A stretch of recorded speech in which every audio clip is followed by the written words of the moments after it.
आहे ते साधी टिकली सुद्धा भारताच्या हातीमध्ये डागू शकलेले नाहीत.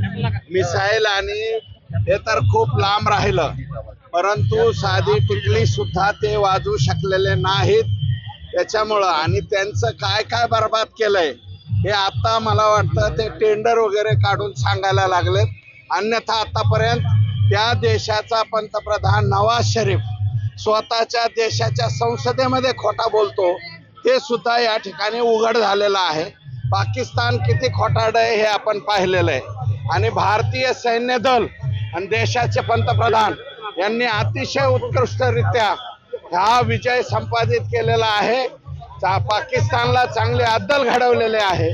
पुढे आता आमच्या देशामध्ये येऊन आमच्या माय भगिनींचं कपाळाचं कुंकू पुसण्याची हिम्मत आता पाकिस्तान करणार नाही.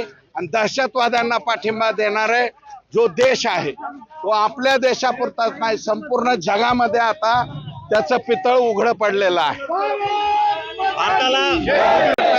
देशाच्या पंतप्रधानांचा निश्चितपणे यापूर्वी अनेक घटना घडून सुद्धा ऍक्शन घेतली जात नव्हती, परंतु आता मात्र उरीच्या वेळेस उत्तर दिलं आणि आता पहलगामच्या विषयामध्ये यांची नांगी ठेचण्याचं काम पाकिस्तानचं त्या ठिकाणी केलेलं आहे.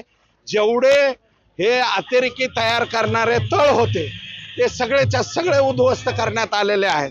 यांची एअर डिफेन्स सिस्टीम पूर्णपणे खलास करून टाकलेले आहे. यांचे विमानतळ सुद्धा सगळे उडवून टाकलेले आहेत. आणि याच्यावरून भारताची ताकद किती आणि भारताचं ब्रह्मोस किती महत्वाचं आहे. इंडिया मेड असलेलं हे मिसाईल जे आहे 2.5 टनाचं मिसाईल किती प्रभावी आहे हे संपूर्ण जगाने त्या ठिकाणी पाहिलंय. आणि संपूर्ण जगभरातून ब्रह्मोससाठी मागणी यायला लागली. याच्यावरून आपण ओळखून घ्या.